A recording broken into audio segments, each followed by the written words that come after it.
Hello दोस्तों, आज की ये हिंदी कहानी स्त्री का घर थोड़ी सी इमोशनल है। लेकिन इमोशनल होते हुए भी इसका संदेश बहुत ही अनमोल है। आपकी आंखें थोड़ी सी नम करने के साथ साथ आपके दिल और दिमाग पर यह कहानी एक छाप छोड़ जाएगी, इसलिए इसे एक बार प्लीज पूरी जरूर पढ़िएगा। तुम्हें कितनी बार बताया है कि मेरे तैयार होने से पहले मेरा नाश्ता तैयार हो जाना चाहिए।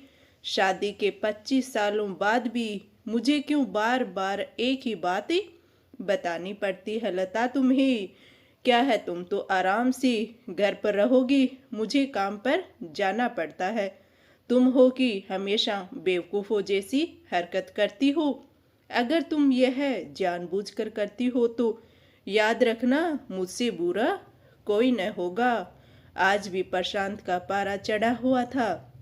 इन कटु शब्दों में अपना गुस्सा उतारते हुए गिल्ला तौलिया कुर्सी पर फेंकते हुए प्रशांत गुस्से से लता की तरफ देखने लगा। लता के लिए प्रशांत का यह बेवजह का गुस्सा कोई नई बात नहीं थी। वह महीने में 3-4 बार ऐसे ही लता पर बरस पड़ता था। पहले पहले लता उसका विरोध भी किया करती थी, लेकिन जब कई सालों तक प्रशांत में कोई बदलाव नहीं दिखा तो लता ने खुद को ही बदलना जरूरी समझा। अब प्रशांत के कुछ भी कहने पर लता को कोई फर्क नहीं पड़ता था। प्रशांत की हर बात को चुपचाप सिर नीचे झुकाए बस सुन लेती थी। और शादी के पहले 5 साल तक तो लता ने पूरी कोशिश भी की थी कि प्रशांत को बदला जाए, लेकिन फालतू का गुस्सा करना और बाद में लता को ही भला बुरा कहना, यह मानो जैसे उसकी आदत ही बन गई थी। कोई भी वाद विवाद होता तो प्रशांत सीधा लता को बोल देता, अगर मैं तुम्हें अच्छा नहीं लगता तो क्यों नहीं चली जाती, अपने मायके क्यों रहती हो मेरे साथ। इतना सब कुछ होने के बावजूद लता प्रशांत के साथ ही रहती थी, क्योंकि उसे अपनी बेटी की फिक्र थी। और वह जाती भी तो कहाँ, अपने बुढ़े हो चुके माँ बाप को इस उम्र में परेशान करना वह नहीं चाहती थी। समाज और लोग क्या कहेंगे, यह भी तो उसे देखना था। वह इतनी पढ़ी लिखी भी तो नहीं थी कि खुद जाकर कोई नौकरी कर सके, अपना और अपनी बेटी का पालन पोषण कर सके। लता को अब अपनी फिक्र नहीं थी, उसको फिक्र थी तो बस अपनी शादी लायक हो रही बेटी की। लता नहीं चाहती थी कि पति पत्नी के झगड़े की वजह से उसकी बेटी काव्या डिस्टर्ब हो। काव्या की पढ़ाई भी पूरी हो चुकी थी, उसके लिए अब शादी के रिश्ते भी आने लगे थे। कई रिश्तों को तो काव्या ठुकरा चुकी थी। 2-3 महीने बाद एक अच्छा रिश्ता आया था। रिश्तेदार और पहचान के लोगों ने भी लड़के के बहुत ही गुणगान किए थे कि लड़का बहुत ही अच्छा है। प्रशांत एक शाम को अपनी बेटी के पास बैठकर उसे बताने लगा कि काव्या, वह लड़का बहुत ही अच्छा है और पढ़ा लिखा भी है, बहुत बड़ा घर भी है और बहुत ही अच्छी नौकरी है। ऐसे रिश्ते बार बार नहीं आते हैं बेटा, इस बार मना मत करना आप। काव्या अपने पिता से ज़्यादा बात नहीं करती थी, शायद डरती थी या फिर नफरत करती थी, लेकिन आज वो अपनी पूरी हिम्मत इकट्ठा करके बोली कि मुझे अभी शादी नहीं करनी है पापा, मैं एक नौकरी करना चाहती हूँ और खुद अपने पैरों पे खड़ा होना चाहती हूँ। हाँ, तो उसमें क्या बड़ी बात है। मैंने लड़के से बात की है कि वह तुम्हें किसी बात के लिए भी नहीं रोकेगा। तुम शादी के बाद भी नौकरी कर सकती हो और वह तुम्हें नौकरी के लिए भी परमिशन दे देगा। प्रशांत बोला अपनी बेटी से, मेरा नौकरी करना या ना करना उसकी परमिशन पर क्यों डिपेंड करेगा पापा। काव्या ने पूछा अपने पापा से कि मेरी हर बात उस पर क्यों डिपेंड करेगी, वो क्यों फैसला करेगा। मैं कह रहा हूँ ना, तुम्हें किसी भी चीज़ की कमी नहीं होगी वहाँ पे। ऐसे रिश्ते बार बार नहीं आते, इसे ठुकरा मत, बहुत ही खुश रहोगी तुम वहाँ। प्रशांत बोला अपनी बेटी को। तो बेटी बोलती है कि पापा, क्या मैं उतनी ही खुश रहूँगी जितनी मम्मी इस घर में खुश है। काव्या ने तंज कसते हुए कहा अपने पापा को, आज तुम्हारी जुबान कुछ ज़्यादा नहीं चल रही है?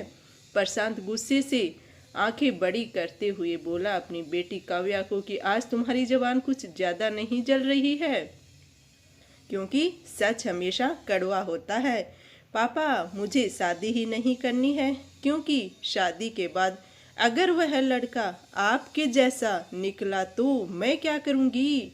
मुझे आपके जैसा जीवन साथी नहीं चाहिए पापा, जो बिना बात के मुझ पर हमेशा चिल्लाए। मुझे कुछ भी अपनी पसंद का लेना हो तो 10 बार सोचना पड़े, कहीं वह नाराज ना हो जाए।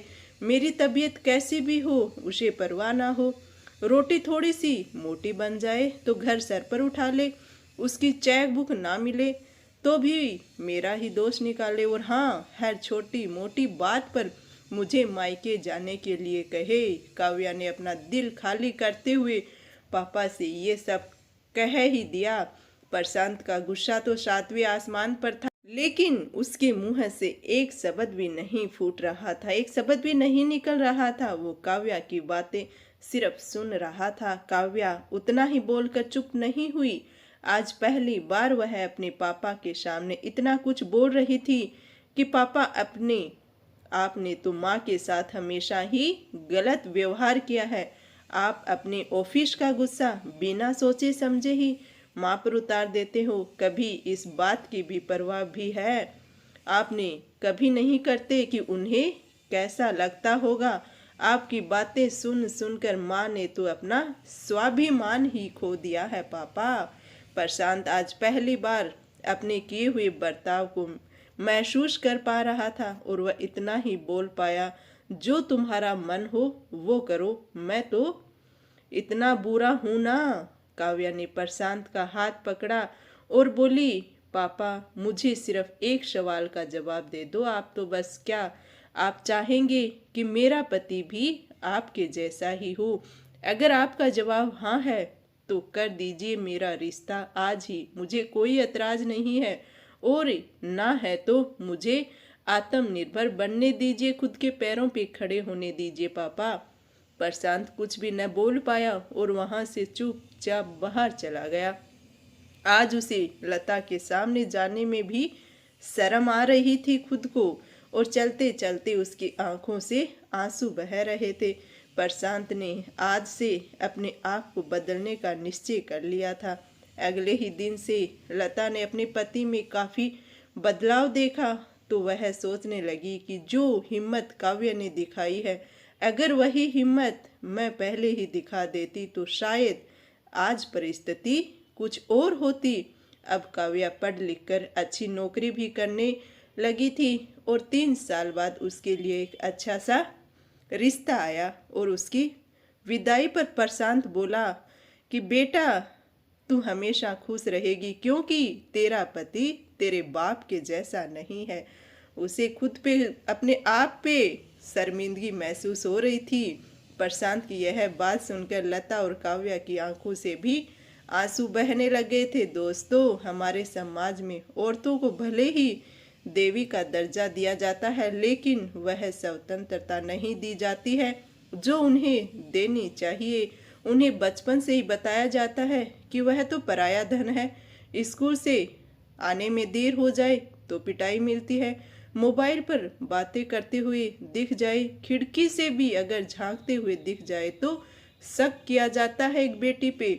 माँ बाप का घर तुम्हारा नहीं है और पति का घर ही तुम्हारा घर है। जीवन भर बस यही बातें बता बता करके उन्हें ससुराल भी भेज दिया जाता है, और एक दिन किसी छोटे मोटे झगड़े में ससुराल वालों से उन्हें सुनना पड़ता है कि इस घर को छोड़ दो और मायके चली जाओ।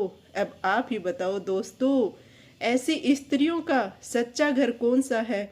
मायके में रहती हैं तो ससुराल भेजने की बातें होती हैं, और ससुराल में मायके चली जाओ, बस यही ताने सुनने पड़ते हैं। आखिरकार वह स्त्री किस घर को अपना कहे? हमेशा की तरह हमारी पूरी कहानी पढ़ने के लिए आपको बहुत बहुत धन्यवाद दोस्तों। उम्मीद है यह कहानी आपके दिल को छू गई होगी। ऐसी ही सीधे दिल तक उतरने वाली कहानियाँ पढ़ने के लिए आप हमेशा हमसे जुड़े रहिए। सुबह रोज 8 बजे हमारी कहानी आती है, तो आप लोग हमेशा सुनते रहिए।